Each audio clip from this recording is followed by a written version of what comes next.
TNA Wrestling crossed the line again with yet another action-packed episode of Impact as we moved off from Against All Odds onto Slammiversary on July 20th. A lot happened on this episode of Impact and some good build towards that and some kind of tournament which will lead onto Slammiversary and will lead into Moose's opponent, but we'll get to that very, very shortly. But first off, TNA started off with the system as well. And they were still celebrating because they were all victorious Against All Odds.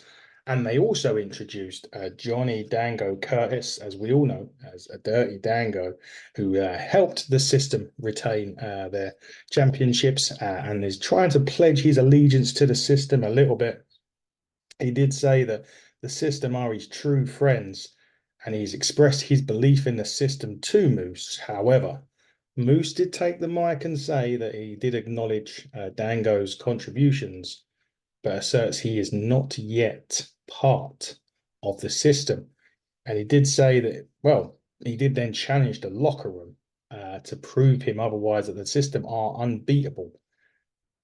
But no one actually answered that challenge other than Santino Marella. Now, if you remember at the start, I did say about Slammiversary. Well, he announces the road to Slammiversary, where the winner will face Moose in a six-way elimination match at Slammiversary. He also announced a Dango's match against Ryan Nemeth later on tonight on Impact. So that was an interesting match for Impact. Ryan Nemeth against Dango later on. And he also said he's going to kick off the road to Slammiversary in the main event tonight, Josh Alexander against Eric Young, which was going to be a great match. We'll get to that. But will Dango assert himself into the system? Moose is the one right now that's kind of portraying that doesn't quite want to be in the system yet. He's not quite there. So interesting enough, that is not something right now that Moose is interested in. But will he eventually succumb and let Dango have an opportunity in the system? We'll have to wait and see. Interestingly enough, Chris Bay and Ace Austin, Bullet Club ABC, they want to be tag team champions again, and they want to now fully focus. They had their beef. They had a big win last week as well on Against All Odds.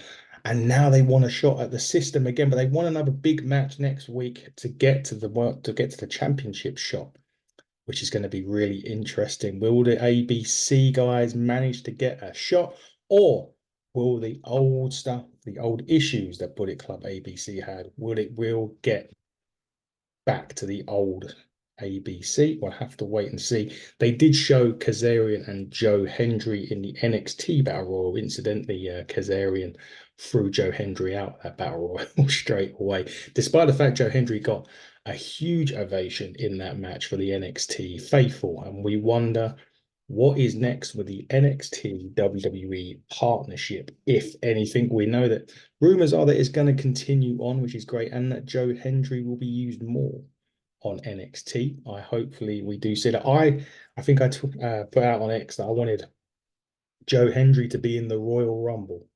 That's what I wanted next. Joe Hendry today to come in as a surprise entry into the Royal Rumble in January. I just want to hear that ovation that he perhaps could get. And it would be interesting if he come out either before or after the former TNA wrestler Eli Drake, now known as LA Knight.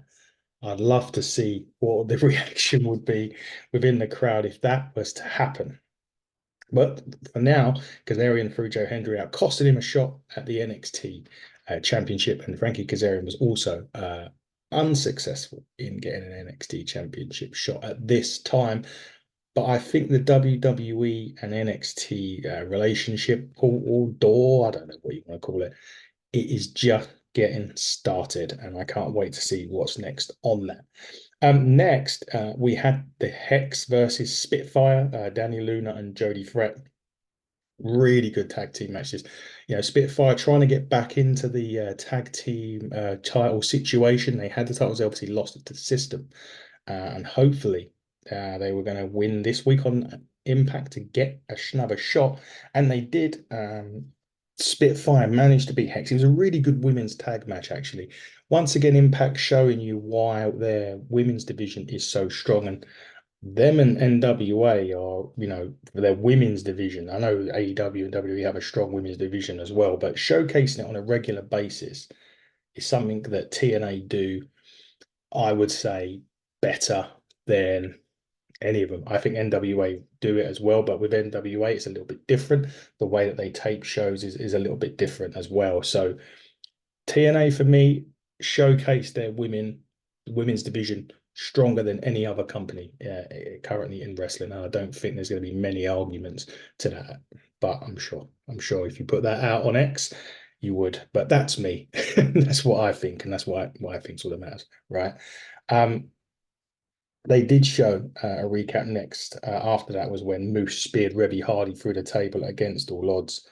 But the Hardys were going to want to take the system and TNA over, including Jeff Hardy, who debuted against all odds. I'm looking forward to seeing Jeff Hardy. I really hope that we get to see the Jeff Hardy that we've all come accustomed to over the years, and not the Jeff Hardy that's had issues in the past. So hopefully this Jeff Hardy and Matt Hardy will get a really good run. Reports are saying that they don't have a contract with TNA as such, a per date deal. I don't know that to be wrong or right or true or false. I think it come from Matt Hardy himself. But look, regardless of that, we need to enjoy him in TNA. And hopefully, as I said, we'll get to see the Hardys that we've all become accustomed to, and the Hardys that we've all known and loved over the years, and maybe not the Hardys that we'd seen the last few years. In regards to Jeff, hopefully he's healthy, he's ready to go, and he wants to put it all into TNA.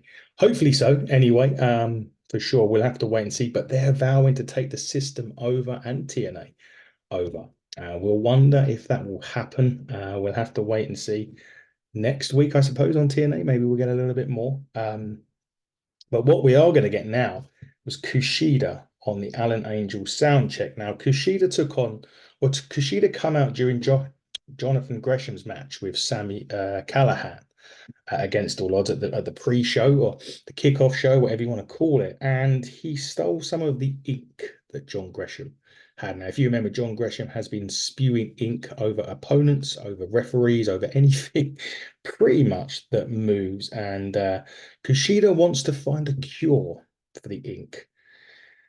And suffice to say, Alan Angels didn't take too kindly to that. He called Kusihda greedy, and Kusihda did storm off after challenging Alan Angels to a match next week. I want to see Alan Angels more in the ring. I like what he's doing with the sound check stuff, but Alan Angels is a supremely talented athlete, and one that goes under the radar. He went under the radar in AEW. He's going under the radar a little bit here in TNA. I'm hopeful that we actually get to see a bit more of him in the coming weeks in the ring. We're going to see him next week against Kusihda in the ring. I'm looking forward to that. But I just want to see Alan Angels a little bit more wrestling on TV rather than doing the interviews. I just think he has a lot of talent, and I'm not saying it's being wasted in TNA, but it needs to be showcased more in the right way.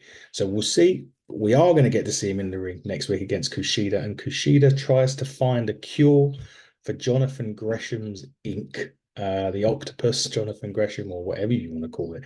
It's quite a lot of spooky sort of stuff going on in wrestling at the minute. But we're going to see more of John Gresham, hopefully, and in the coming weeks on Impact, and more of Kusihda, and certainly more of Alan Angels next week anyway. What I do like about TNA, as I've always mentioned, is Hanifan and Ray Wild on commentary. They were discussing the road to Slammiversary qualifying matches, and we obviously got the Eric Young, Josh Alexander one. Next week is Macklin versus Callahan, and Nick Nemeth versus Rich Swann next week on Impact, in addition to Alan Angels against Kusihda. I mean, those two matches alone are main event quality matches. What makes you want to get to Impact next week already? And in 2 weeks' time, we've got Kazarian versus Santana, and Jake Something versus the man that we all believe in. The man that's got more more views on social media since WrestleMania 40 for the WWE. Joe Hendry against Jake something in 2 weeks, and Kazarian and Santana. I mean, Kazarian and Santana's got all the making of a hard-hitting brawl, pretty much. So again, the next 2 weeks are already set on Impact, and they're already set to be very, very strong and very, very exciting. So we need to get to those next 2 weeks. One of the things that has come out, or that hasn't come out yet, that was due to come out, was Bound for Glory's location. Now, we know Bound for Glory is coming up, I believe, in October. It's going to be in one of the 10 most visited cities in the world. Now, I did have this written down and I don't now, so just bear with me because I want to get, according to what the internet says, 10 most visited cities in the world. So let's have a look. This is from international visitors in 2023. So if they're going to be in one of the 10 most visited cities in the world, it is either going to be Istanbul, London, please, Dubai, Antalya in Turkey, Paris, France, Hong Kong, Bangkok, New York, Cancun, or the Mecca in Saudi Arabia. Those are the 10 most visited cities in 2023, according to MasterCard. I know that's a credit card, but according to MasterCard, they were the top 10 most visited cities in 2023.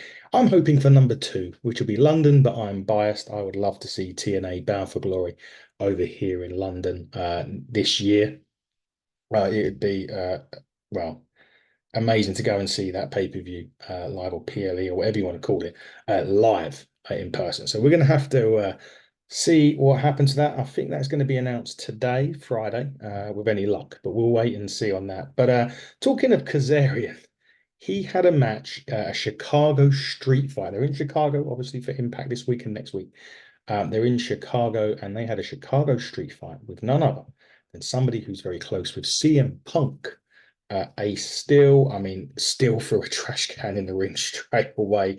They wasted no time in getting involved, which is why I kept saying about next week's Impact with Kazarian against Santana is going to be so hard hitting, or in 2 weeks' time, sorry. Kazarian and Santana is going to be so hard hitting because, you know, partly because of this. I mean, Ace Steel was grabbing weapons all over the place. They were suplexing each other on trash cans. They were whipping each other into the barricades. They were body slamming on the floor, choking them with a cord, everything you could imagine, kendo sticks, everything, which was what you like out of a street fight. You like a good old knockdown, drag out fight. And that's exactly what we got onto this. There was a power bomb onto a steel chair, I think from Kaz as well. There was so much going on in this match. And that's what you like about street fight. You just let him go at it. And they did, but the fade to black onto the chairs by Kaz to Ace Steel puts him away. But Kazarian kept on. He put the chicken wing on Ace after the match had finished. And then, of course, he got eliminated from him at the Battle Royal, so he had to come and get some revenge. Joe Hendry, the man that we all believe in, come out and he hit the ring and made the save. These two have got unfinished business. They may meet in the Road to Slammiversary qualifiers at a later date. Perhaps, I don't know how we're going to get on with it. But Ace Steel did beat, Frankie Kazarian did beat Ace Steel in a street fight. But him and Joe Hendry definitely have some unfinished business along the way. And I'm looking forward to seeing when and if they do.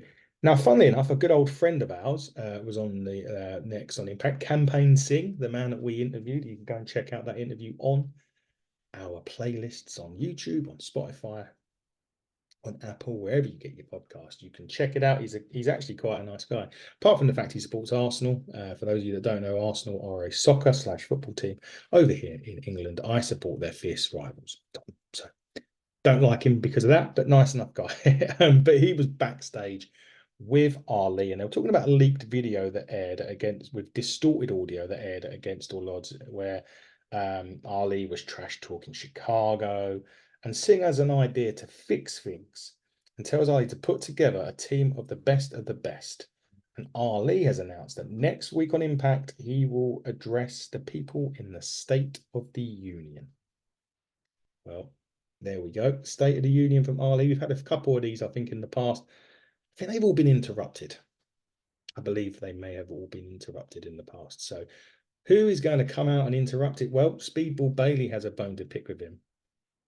Trent Seven he beat, so I don't think that's going to happen. So could we finally get Speedball Bailey against Ali? Maybe. But the State of the Union address next week from Mustafa Ali on an already stacked Impact Wrestling. Next week we're going to get that as well. From the sublime to the absolutely, well, I won't say ridiculous, but that'd be wrong. The ring was set up for a date. Yep, PCO, Steph Delander, the date. It had some eerie music to start with. PCO was lighting candles. Funnily enough, there was this bit during it where Steph Delander pulled the chair out for PCO. PCO went to sit down, and Steph Delander went to walk around to her part of the table and sit down. And as he'd done it, PCO pulled the chair away and went to smack her with it. It was great. Just little bits like that make this. It was going to be comedy, and it was great comedy on that. Delander asked PCO about his interests, and they banter a little bit with Steph jokingly saying PCO loves the Notebook too. PCO pulled out some black liquid and drank it. Was that from Jonathan Gresham? I don't know. Delander didn't look too happy about that. She did try it though, but she did spit it out and she asked for the wine. They do unveil a trail of food, and Delander was trying to teach PCO how to use a fork. And just when you think you couldn't get any worse or any better, out comes first class Rich Swann and AJ Francis. They toast a couple, but then attack them. Francis threw the wine in PCO's face. Swann hits him with a super kick. Francis chokeslams Delander through a table while PCO watches, and that is really what you don't want to be doing, is pissing off PCO, because that guy will absolutely annihilate you. So I think maybe AJ Francis and Rich Swann may have done something here that you just don't do in TNA, and that is get on the wrong side of PCO. I don't want to. Well, I feel what's going to happen for you guys either next week or in the near future. You've just choke slammed the girlfriend of PCO, well, or someone who's going on a date with PCO through a table. Guys, what are you doing? What are you doing? You've just made a huge mistake there. We'll have to find out, but I wouldn't want to be in first class shoes at all. Moving on though to the women's, the X Division Championship. So this week we had a match, Ash by Elegance, who got herself involved in Jordynne Grace's match over in NXT. Didn't cost her the title by any stretch of the imagination, but was out there. She kind of beat Heather Reckless pretty quickly. It was ratified there. There really wasn't a lot to it, but she keeps on that winning momentum. And then after it, she carries on, attacking Reckless. The concierge call her the Juggernaut. And then Ash sets up the Juggernaut driver onto Reckless. Jordynne Grace comes in, attacks her, lays her out of the Knockouts Championship. She then vows to Santino to finish her problem with Ash by Elegance once and for all. Now, that could be good. That could be bad. I just think that Jordynne Grace maybe Ash is getting into her head a little bit, and Jordynne Grace is maybe falling for this. And sometimes when you think it's going to be an easy match and you would expect Jordynne Grace to beat Ash by Elegance, you actually would if you looked at them both. The Juggernaut really should run her over. You do kind of think though psychologically here, is Ash getting into the Juggernaut's head? We'll have to wait and see again, and I'm sure that match will happen in the near future. And if it does, we will see if the Juggernaut carries on her steamrolling through the competition, shall we say. Coming on to early one. So remember at the start of the show, we said that Dango, Dirty Dango, Johnny Dango Curtis, or whoever you want to call him, was taking on Ryan Nemeth, the brother of Nick. This was a really good match actually, and one of the things that we've seen that Dango's been on the shelf. Well, not on the shelf. It's just been not being used and not been on TV a lot recently, and he's actually so good both with his mannerisms in the ring, with the character he tries to get across. Everything about him is actually so much better than a lot of people think. We go back and we've spoken about this about AJ Francis, about Ash by Elegance when they were in the WWE. They never really got the opportunity to be on TV weekly enough to be able to get over or play or be their character or show the improvement that they do. And you see it week after week. With Dango, he kind of did in the WWE, obviously with Breezango, with Fandango, but perhaps he never really got the opportunity to showcase the talent on a, I don't know, showcase his talents a little bit. And I really feel, and although this has been a while since we've seen him in the ring, but this match really showed you just how good he actually is. Ryan Nemeth is no slouch either. Again, he's a great, great competitor. And one again, I don't know what happened with him in AEW, but again, TNA are giving him the chance to showcase, and it's working. It really is working, and I like to see that. And this week, Dango got the victory with the top rope leg drop for the win. The system entered the ring to congratulate JDC. There you go. They did beat Ryan Nemeth down until Nick Nemeth come out. Obviously, his brother, and they stand tall, and they're ready to take on the system and the Hardys. So it is a really interesting time for the system. They're making a lot of enemies and ones that you don't want to make. I mean, fair play, they're not making first class enemies in PCO like first class actually are, but they are still making enemies that perhaps they shouldn't really be doing. But again, so far, the system are reigning supreme. The main event of this, I mean, I wax lyrical about Josh Alexander and I've waxed lyrical about Eric Young so much. And I don't think I need to wax lyrical about it. You put them two in the ring together, it is an absolutely brilliant contest. So much so at the end of the show, they actually hugged as a sign of respect. They knew the match was good. Everyone in that arena knew the match was good. Josh Alexander picking up the win with a C4 spike, and he secures his spot at Slammiversary. It's a six-way, so 5 more matches, and the winners of those 5 matches will get a shot to be in that match at Slammiversary against Moose. Josh Alexander in there. I want to see a Macklin. I mean, Macklin's got a match next week. I want to see Macklin in there. I want to see, well, Josh is going to be in there. Josh, Macklin, Santana, Joe Hendry, Moose, and there may be one other match. One other wrestler in there, but I want to see those lot plus one other. Who else would I want to see? Give it to Leon. Give Leon Slater a run in there. Give him a go for the chance at Slammiversary. Why not? It would be awesome to see Leon do it. But whatever Leon does, he's going to be successful in TNA anyway. But guys, do not forget you can watch TNA every week on the TNA Plus app. In America, you can watch it also on AXS TV, or if you've got Sky over here in the UK, you can watch it on DAZN. But the TNA Plus app is the best place to watch it. That's where I watch it week in, week out. And we'll be back with the review next week as well. Go and see us on HTT Buckle on Twitter, Hitting the Turnbuckle Podcast, and all other social media outlets. But you have been watching the TNA Impact review on the Hitting the Turnbuckle Podcast with me, Adam Cousins. And until next time, everybody, buckle down, stay safe, and enjoy the weather over here in the UK. See you later, guys.